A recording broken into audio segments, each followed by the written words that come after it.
Se va a proceder al nombramiento de doctora honoris causa. El señor secretario general leerá el acta de nombramiento como doctora honoris causa de la señora Anne Margulies.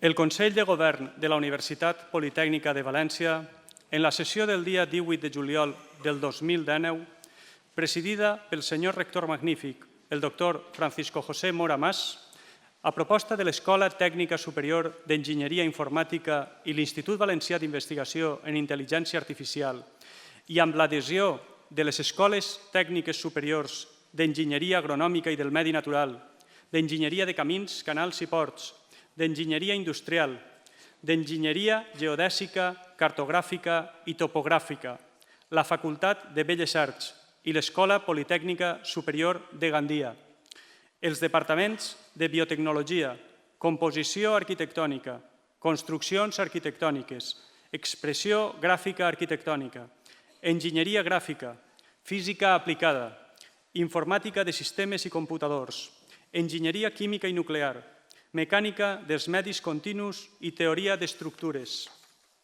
pintura, sistemes informàtics i computació, comunicació audiovisual, documentació i història de l'art, conservació i restauració de béns culturals, comunicacions i termodinàmica aplicada, els instituts tecnològics d'informàtica, Universitari mixt de tecnologia informàtica, Universitari de matemàtica pura i aplicada i els centres de biomaterials i enginyeria tissular, d'investigació, art i entorn, d'enginyeria econòmica, així com també l'Agència Valenciana de la Innovació, el Centre Superior d'Investigacions Científiques a la Comunitat Valenciana, el Col·legi Oficial d'Enginyeria Informàtica de la Comunitat Valenciana, el Consell General de Col·legis Professionals d'Enginyeria Informàtica i altres adhesions a nivell personal, va adoptar per unanimitat l'acord de nomenar doctora honoris causa per la Universitat Politècnica de València la senyora Anne Margulies, de la qual cosa jo, Josep Antoni Claver, com a secretari general, amb el vistiplau del senyor rector magnífic, en dóna fe a València a 21 de novembre del 2019. El padrino, doctor José Esteban Capilla Romá, encargado de pronunciar la laudatio de la doctoranda, tiene la palabra.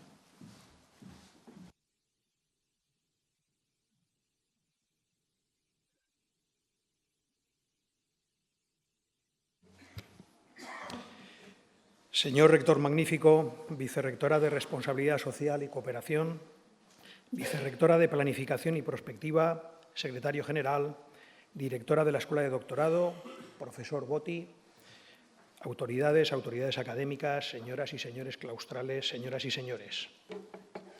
Es para mí un honor y un privilegio presentarles la trayectoria y méritos que han llevado a proponer y aprobar la propuesta de investidura como doctora honoris causa por esta Universidad de Miss Margulies. Anne Margulies está a punto de recibir la máxima distinción honorífica concedida por esta universidad.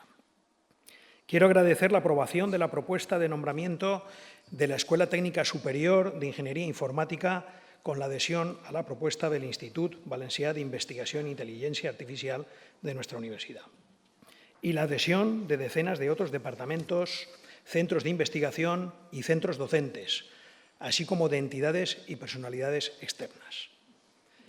Además de los más que sobresalientes méritos que a continuación serán presentados de forma resumida, la oportunidad de la concesión de esta distinción coincide en el tiempo con la profunda y acelerada transformación que las tecnologías de la información están produciendo en todo o casi todo lo que podamos llegar a pensar o siquiera imaginar. Podríamos mencionar desde las relaciones humanas hasta los procesos productivos, desde nuestra organización a nivel personal hasta los más sofisticados sistemas de gestión de la administración y de la empresa, desde la mejora de la calidad y eficiencia del sistema sanitario hasta sofisticados sistemas para mejorar la seguridad de la ciudadanía en todos sus aspectos, y mucho más. Todo ello ligado a la ubicuidad y fácil disponibilidad de la información, a la explotación del Big Data y al desarrollo y aplicaciones de la inteligencia artificial que van a afectar horizontalmente no solo a la industria, la empresa y el mercado, sino también a la educación y la universidad. No en vano, las principales universidades del mundo están recombinando sus estructuras e interacciones y reconectando sus disciplinas y sus centros y laboratorios, con presencia destacada de las humanidades, necesaria para abordar, por ejemplo, los nuevos dilemas éticos y sociales. En el ámbito universitario, que ha de estar siempre a la vanguardia de la creación de conocimiento y de la innovación, estos cambios son posiblemente lo que mayor impacto está teniendo en todos los tipos de actividad. Se están generando oportunidades de mejora en la gestión, nuevas aproximaciones al acceso al conocimiento, de mejora de la actividad en las aulas, de los procesos de enseñanza-aprendizaje y nuevos campos de investigación, con cambios que interiorizamos con velocidad, pero que no podemos prever en muchos casos, y que suponen importantes desafíos al desarrollo de toda nuestra actividad. Valga esta breve y genérica reflexión para poner aún más en valor los méritos que se van a exponer. Aun habiendo conocido a Miss Margulies por el indiscutible impacto que ha tenido su liderazgo y actividad innovadora en el campo de las tecnologías de la información, especialmente en el ámbito docente, con el proyecto MIT Open Courseware que lideró en el Instituto Tecnológico de Massachusetts, al que de inmediato me referiré, debo decir que no vislumbré con claridad la dimensión de su figura hasta leer el diálogo que protagoniza en el libro Is the Universe a Hologram?, de nuestro compañero Adolfo Plasencia, publicado por MIT Press y por Oxford Press. En este diálogo, Anne nos recuerda que nuestros estudiantes nunca han conocido la vida no conectada a la tecnología y que todavía estamos tratando de averiguar cuándo la tecnología es beneficiosa para su aprendizaje. Y que un elemento de la educación universitaria debería ser asegurarnos de que nuestros estudiantes entienden la diferencia entre datos, información y conocimiento. Anne Margulies fue protagonista y artífice de una de las iniciativas más arriesgadas llevadas a cabo en el ámbito de la docencia universitaria, el conocido como Open Courseware del Instituto Tecnológico de Massachusetts, en Estados Unidos, que fue un éxito y una iniciativa admirada internacionalmente. Además, una iniciativa no exenta de riesgos, no compartida por toda la academia. Era una innovación disruptiva en su momento, necesitada de una apuesta decidida y atrevida y de un liderazgo capaz y brillante. Consistió en publicar de forma accesible a través de Internet los materiales docentes de los planes de estudios del MIT como contenidos abiertos, es decir, de forma abierta y gratuita, accesible desde cualquier sitio del mundo. Este movimiento disruptivo suponía, además, que los autores de lo publicado cedían los derechos de los contenidos con el modelo de copyleft, que supone, además, el acceso libre y gratuito en la web y la posibilidad de reutilizar este material libremente, respetando la atribución, siempre con la cita del autor original. Dichos materiales abarcaban tanto cursos de grado como de posgrado. Fue en el año 2001 cuando el MIT anunció públicamente que daría acceso libre y gratuito a los materiales de todos sus cursos oficiales, y en 2009 ya alcanzó la cifra de 1.900 cursos, incluyendo grado y posgrado.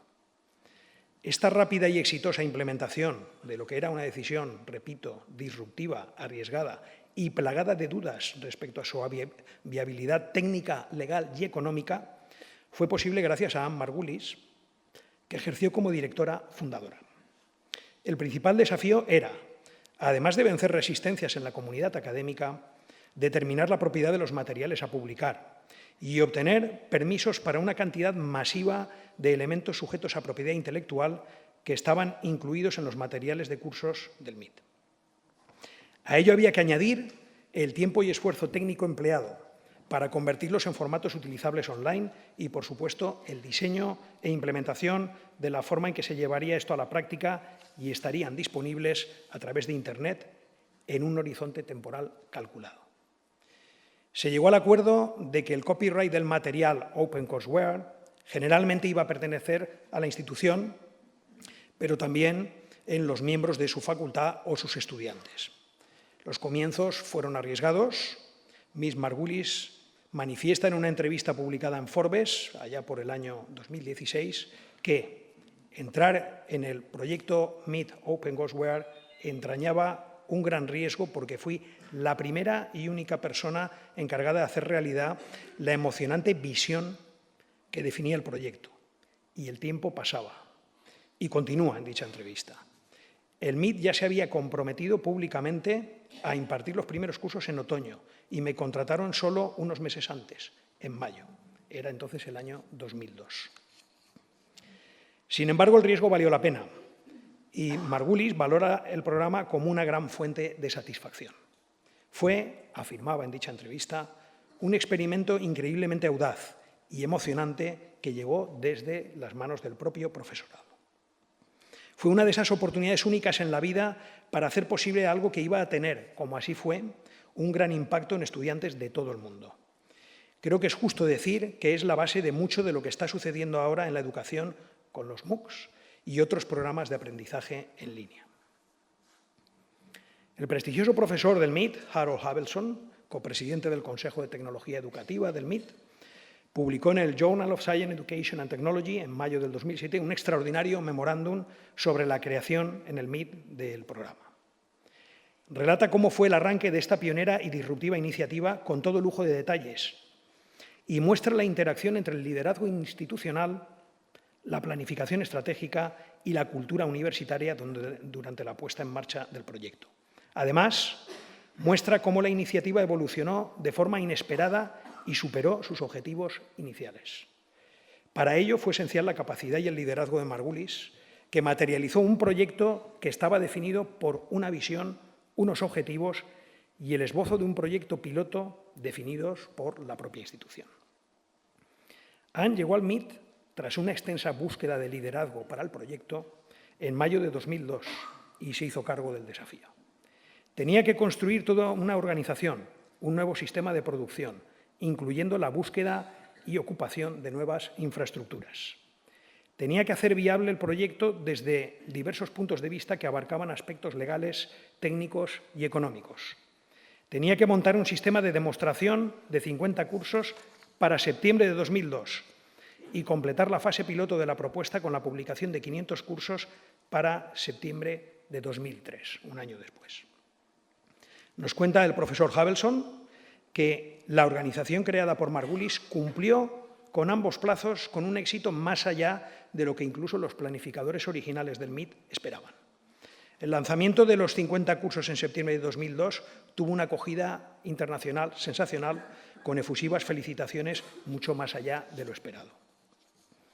La internacionalización de la iniciativa fue rápida con el apoyo de las fundaciones Mellon y Hewitt, que desde el principio se habían interesado y comprometido económicamente, además, con el proyecto.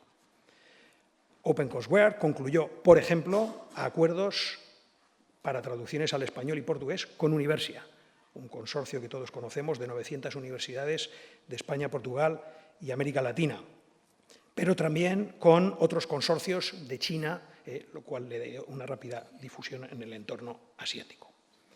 El anuncio formal de que OpenCourseware había cumplido con la fecha límite de 500 cursos en septiembre de 2003 fue hecho por Margulies en la reunión inaugural de Pekín del 22 de septiembre, después de algunas nerviosas llamadas telefónicas transpacíficas a Cambridge para verificar que efectivamente los últimos cursos ya habían sido publicados.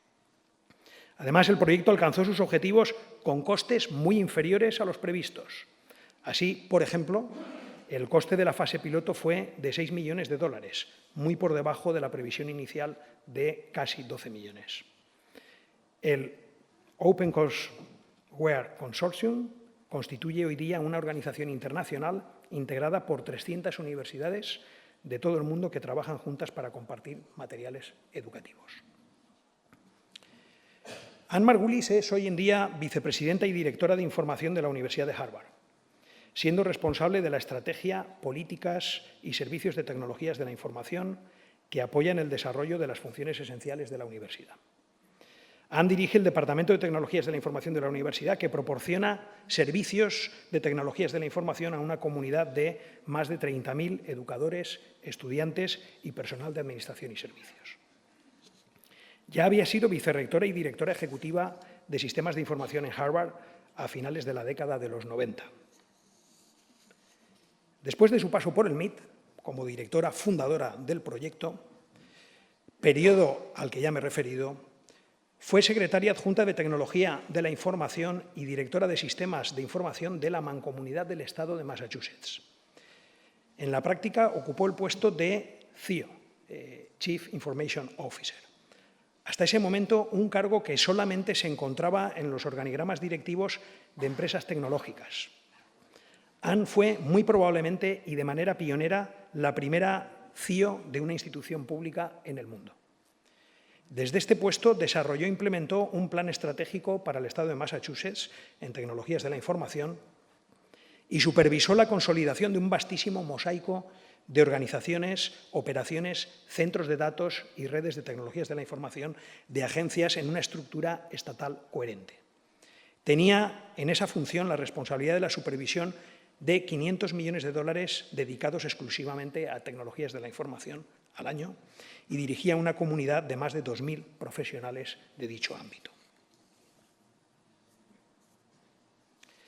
Cuando Anne llegó como CIO a la Universidad de Harvard, se involucró en las iniciativas de Harvard como Harvard X y otras que acabaron convergiendo con las del MIT y otras prestigiosas universidades en la actual plataforma edX de cursos abiertos masivos en línea, conocidos por sus siglas en inglés como MOOCs. Esta plataforma se ha convertido en el estandarte de la formación online a nivel global y a la misma también pertenece con gran éxito la Universidad Politécnica de Valencia. La plataforma a día de hoy ha alcanzado un núcleo de 130 universidades colaboradoras y se ha constituido como un símbolo global de la mejor enseñanza online, con la participación de más de 20 millones de estudiantes de todo el mundo y más de 70 millones de inscripciones en el total de los cursos de edX.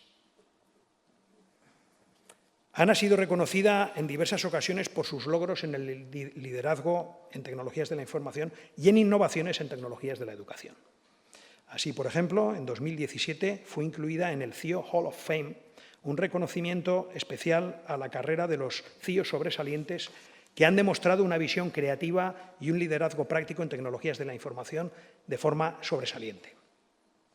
Anne también fue galardonada con el premio CIO del año 2015 por el Boston Business Journal y la Boston CIO, que es la asociación profesional más destacada de los jefes de información CIOs de Nueva Inglaterra. En 2014 fue reconocida por el Centro de Educación Digital como una de las 30 mejores entre los tecnólogos, transformadores y pioneros de la educación.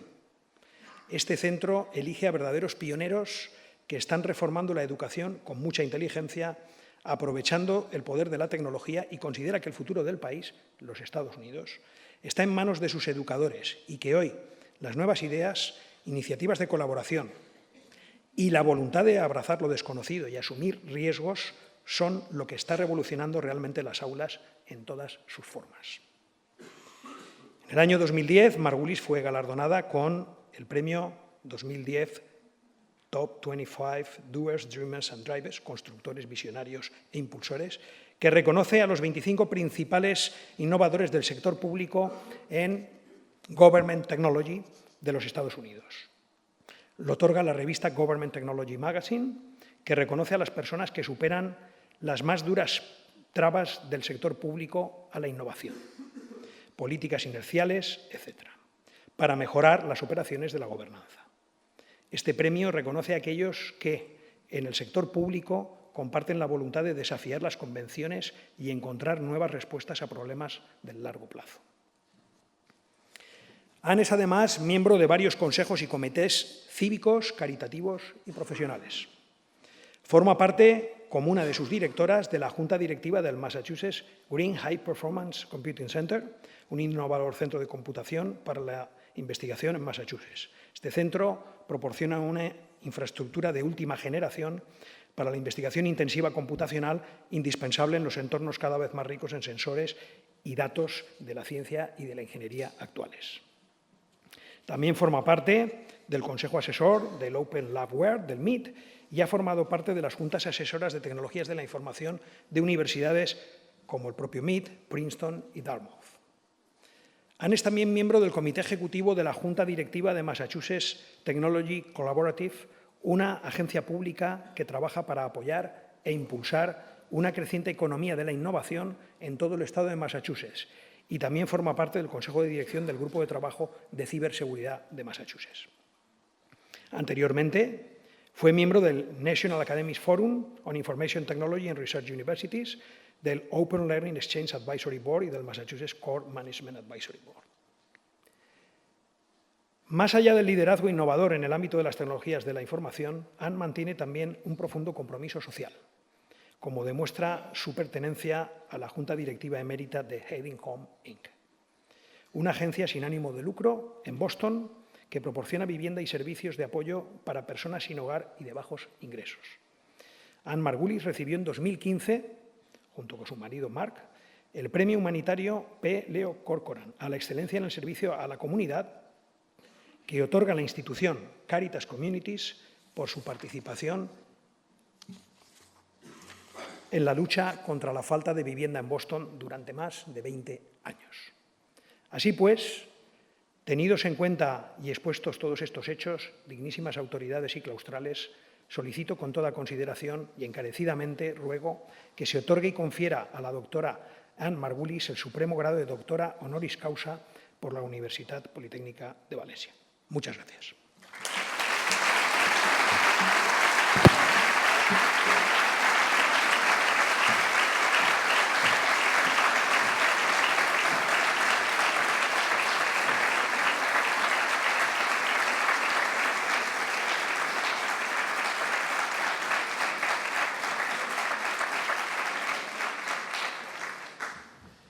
Se va a proceder a la solemne investidura como doctora honoris causa de la señora Anne Margulies.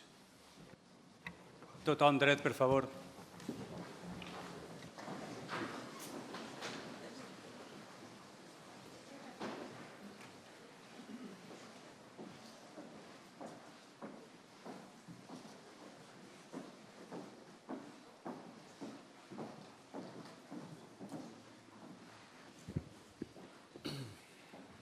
Por el Consejo de Gobierno de la Universidad Politécnica de Valencia, a propuesta de la Escuela Técnica Superior de Ingeniería Informática y del Instituto Valenciano de Investigación en Inteligencia Artificial, con la adhesión de los centros, departamentos, institutos e instituciones incluidas en el acta del Consejo y en testimonio del reconocimiento de vuestros relevantes méritos, habéis sido nombrada doctora honoris causa.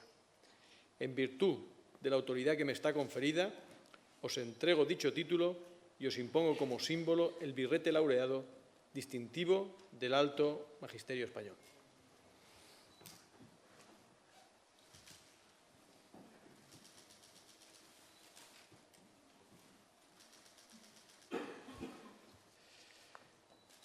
Llevadlo sobre vuestra cabeza como la corona de vuestros estudios y merecimientos. Recibid el anillo que la antigüedad entregaba en esta venerada ceremonia como emblema del privilegio de firmar y sellar los dictámenes, consultas y censuras de vuestra ciencia y profesión.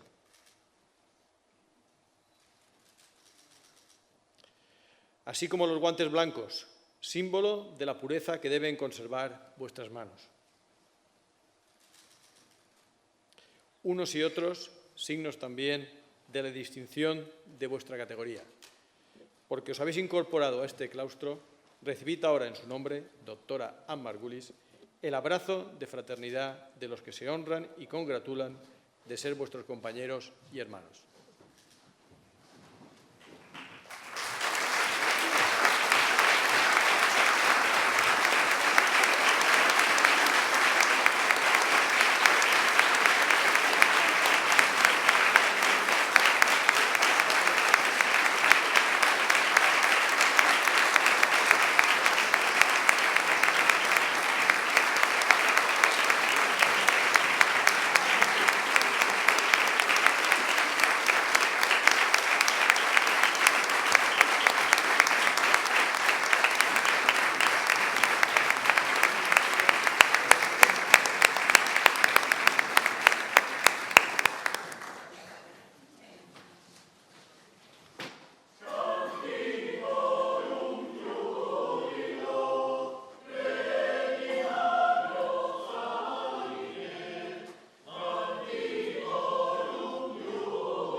Podem seure.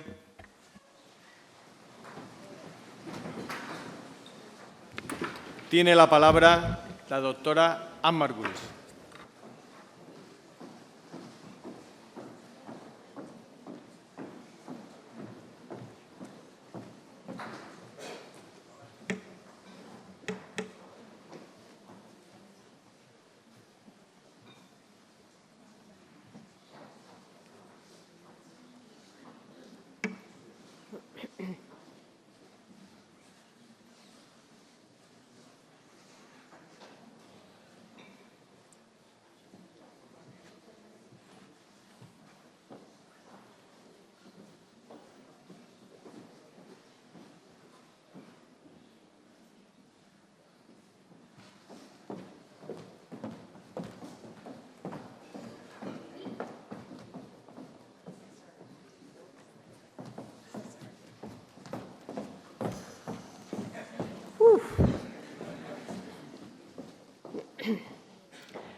Gracias por este honor.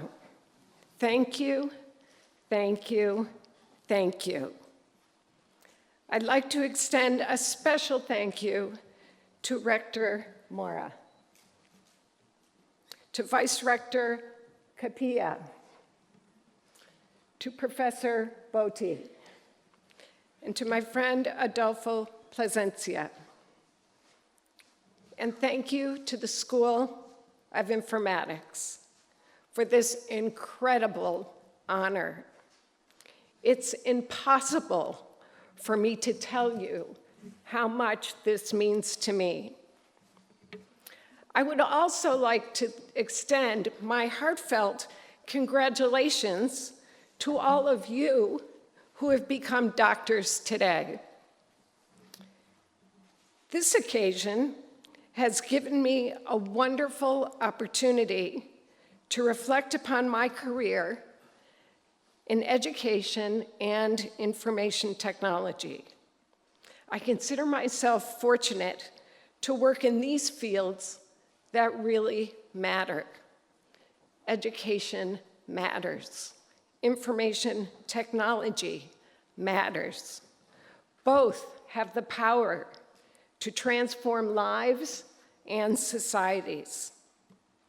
In my role at the intersection of education and technology, I'm frequently asked the very big question, has information technology transformed education? And my answer is usually not yet. Now, you may wonder how I came to that conclusion when we're constantly surrounded by headlines and conversations about how education is being completely disrupted by IT. So let me explain. It's obvious that technology has transformed much of our lives. Answers to almost any question we can think of are just clicks away. We can answer calls from our watch. We can dim the lights with our voice and see who's ringing our doorbell when we're thousands of miles from home. Answers to almost any question we can think of is just a few clicks away. With such sophisticated technology in our homes, our phones, and in our cars, it would seem obvious that IT should be able to transform education, which is such an essential part of our lives and our existence. But IT has not transformed education yet. The way in which educators teach and students learn has not yet been fundamentally changed by technology. I am confident that it will. Education will be transformed when everyone has access to quality education throughout their lifetime, when every student can learn in the way that they learn best, and when learning easily transcends academic boundaries. So where are we on this journey to transform education? You may be familiar with Amara's law, which states, we tend to overestimate the effect of a technology in the short run and underestimate the effect in the long run. I think this applies here. We have been overestimating the short-term impact of each IT innovation in education, from the personal computer to online learning to MOOCs. And I think we've been underestimating the combined impact in the long run. And when it comes to education, we must take a very long view. Let's explore these three dimensions of transforming education through IT. Education will be transformed when everyone has access to the quality education through their lifetime. We've made great progress here towards this aspiration in the short run, particularly over the last 20 years. I have had the privilege of working on the creation of two major initiatives that have both been described as transformational, MIT OpenCourseware and edX. In 2001, the MIT faculty had a collective vision to democratize education by publishing all of MIT's educational materials on the web for free. This was the bold and simple idea that led to the creation of MIT OCW. What was truly remarkable was that the MIT announced it before we knew exactly how to do it.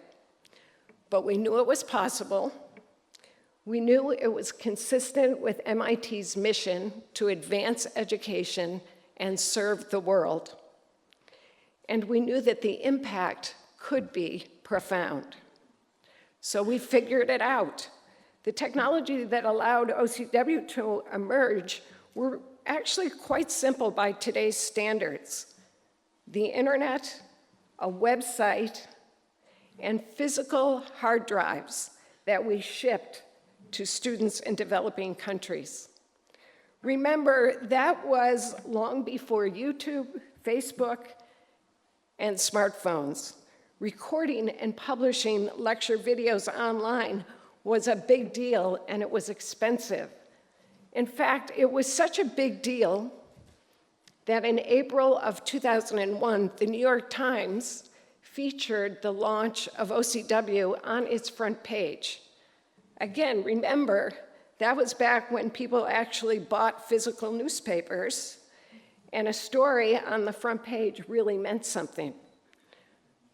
OCW has now reached more than 300 million learners around the world, thanks in no small part to institutions like UPV, offering its courses online. OCW has helped educators augment their teaching and expand their own horizons. And from the very first day, we were flooded with messages of gratitude for helping learners discover their passion, pass their exams, and explore new frontiers. People all over the world thanked us for transforming their lives. But it didn't add up to transforming or disrupting education overall. For learners, this was still a passive experience. OCW provided the raw materials of education, syllabi, lecture notes, and problem sets, but it didn't fundamentally or dramatically change teaching and learning on campus. That transformational level of disruption was predicted to come from massive open online courses, or MOOCs. When I returned to Harvard in 2012, technology had advanced considerably since the launch of OCW 11 years earlier. Low-cost video, social media platforms, mobile technologies, and vastly expanded network reach and capacity made it possible for us to make significant leaps ahead in online education.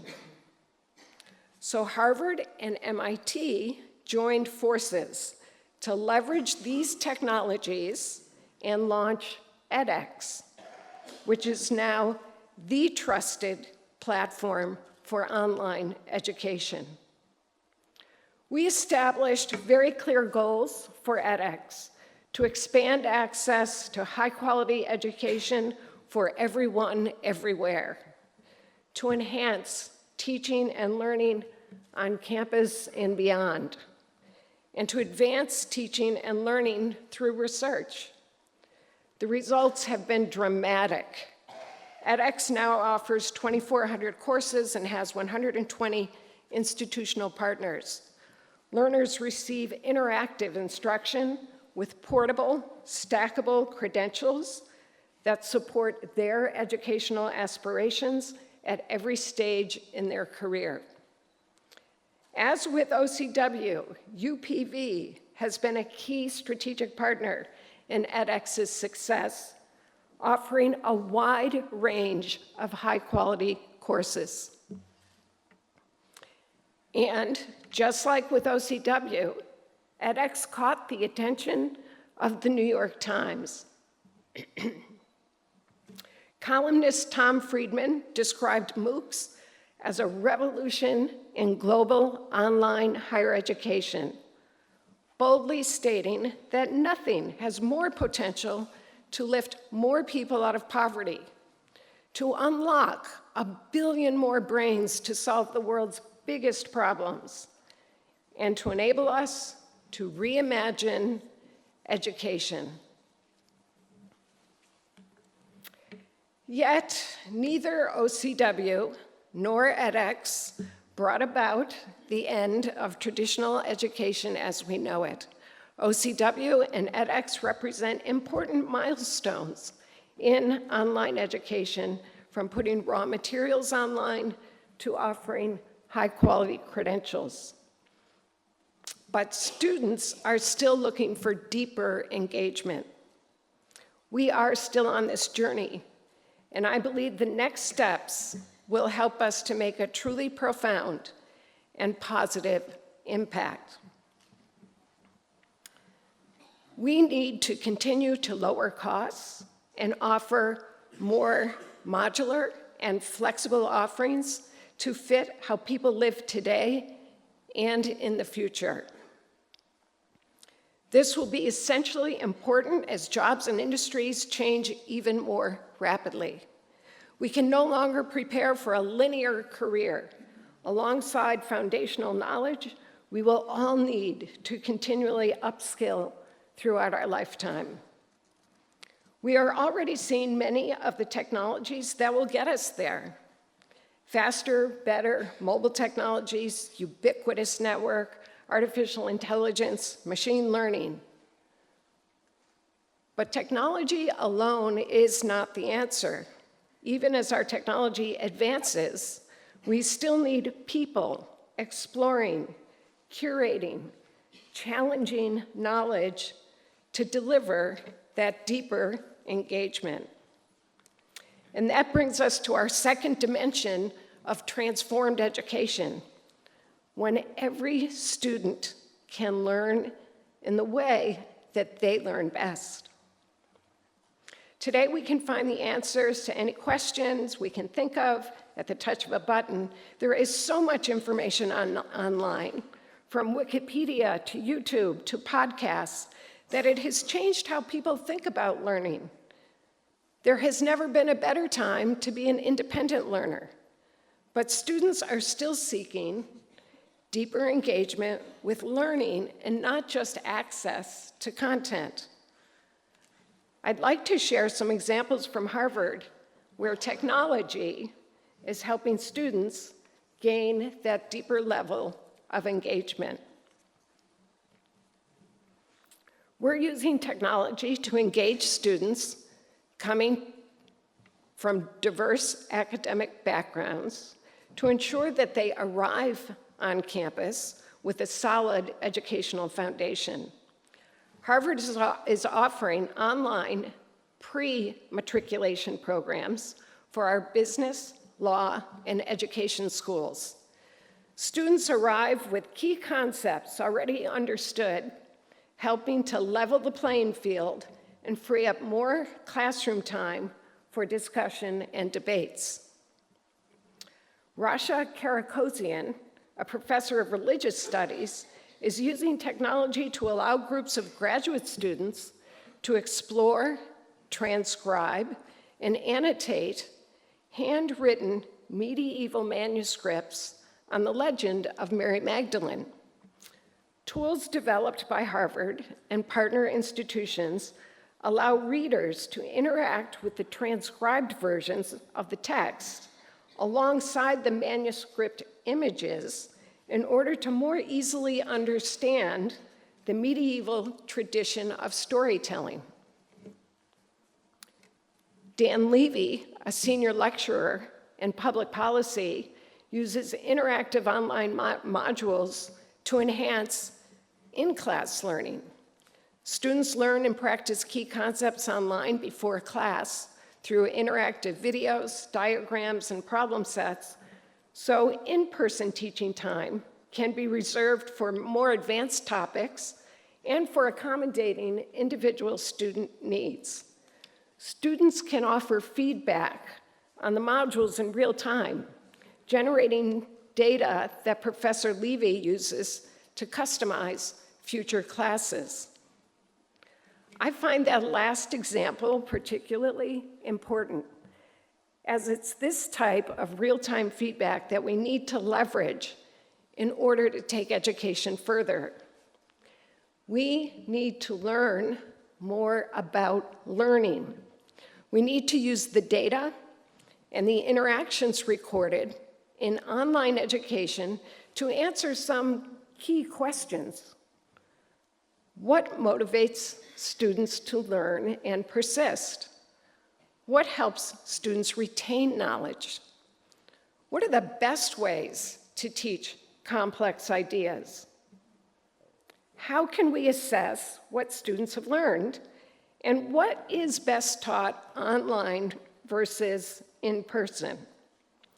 This was one of the great promises of MOOCs, that data from every click would be used to transform education. But we're really not taking full advantage of all of that data yet. These big fundamental questions are still unanswered. A tool like Teachly can help answer these questions. Teachly is a tool built at Harvard to gather and understand data on a class-by-class basis on student participation. Teachly identifies patterns and helps to flag students who might be falling through the cracks. It creates profiles for each student so that the faculty can be informed on their personal interactions and improve their teaching.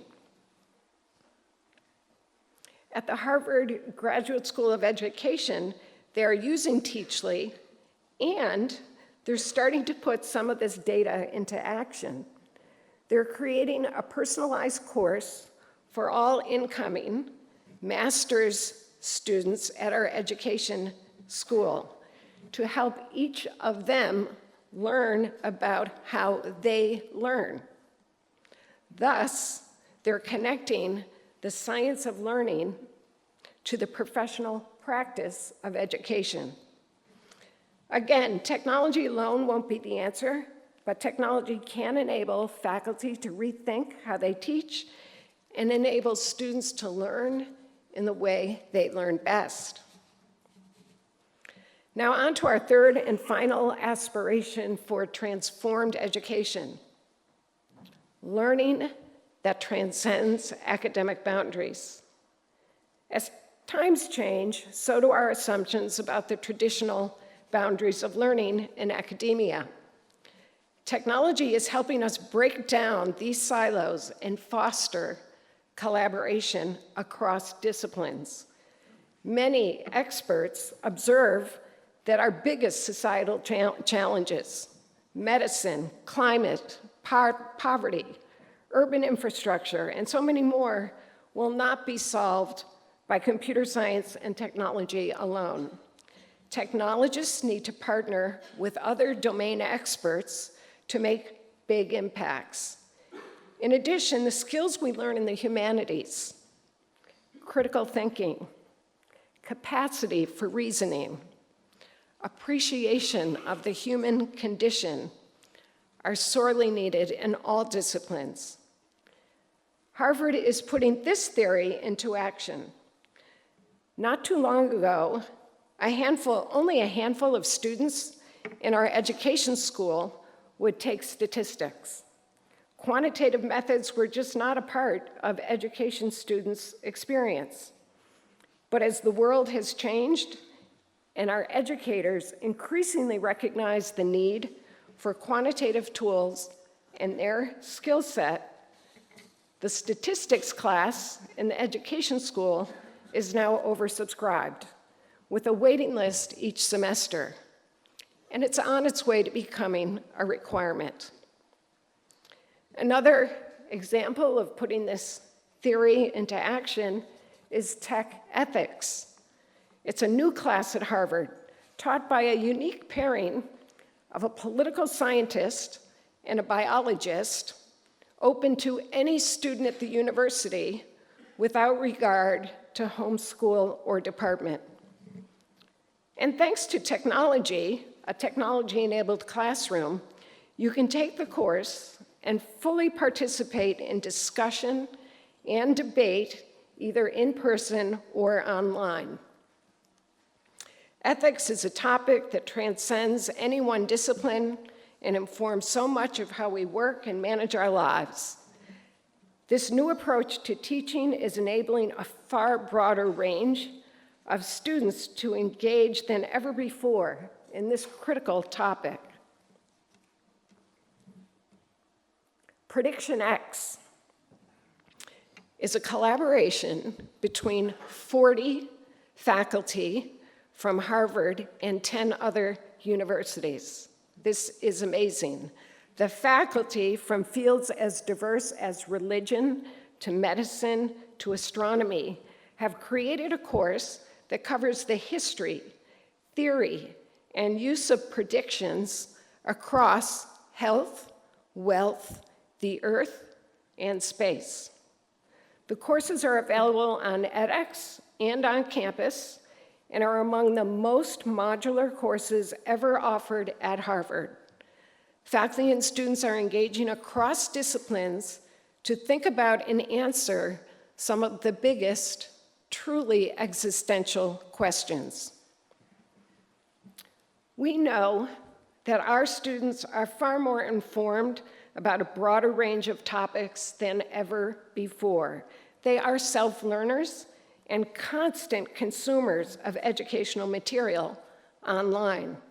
Even if they're not formally signed up for edX classes, they're taking them in small chunks every day. This has a huge positive impact on the potential for a broader interdisciplinary education. But it seems that we, the institutions of higher education, just haven't yet figured out how to fully make use of the incredible wealth of knowledge that is out there and our students' ability to consume it. Innovations like Harvard Link can make a big difference. Link automatically pulls information from thousands of sources at the university to create a centralized database of news, events, courses, and people.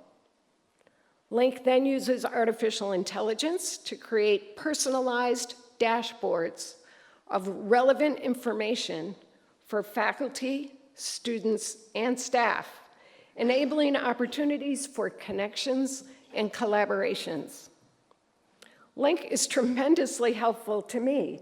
It tells me when there are events I should attend, introduces me to faculty I should know, and recommends relevant articles to read and videos to watch. By generating these opportunities, Link directly ties into Harvard's vision to break down silos, transcend boundaries, and build a seamless university ecosystem for teaching and learning. And potential innovations go beyond curriculum and connections. MIT is leading a group of 9 universities, including Harvard, to create a system that lets institutions issue digital credentials that can be verified without needing to check with the human registrar. The system will give students greater ownership of their achievements, and innovative technologies like blockchain are making it possible.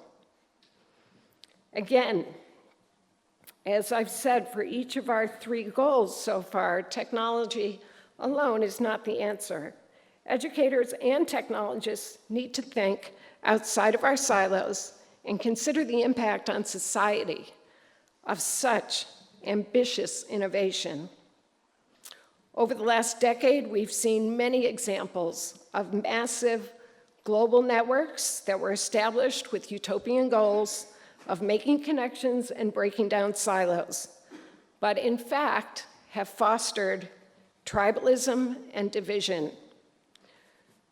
So, as we think about these transformational tools, we need a strong set of guiding principles to ensure that these technologies are developed with a focus on security, privacy, accessibility, and ethics.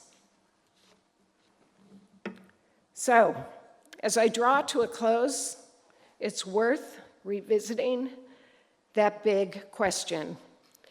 Has IT transformed education? Although I believe we have overestimated along the way, information technology will produce real transformational change in education. This will happen not by technology alone, but by people like all of us here in this room today, collaborating and partnering to create this transformation. Thank you again for this very, very special honor. Muchas gracias.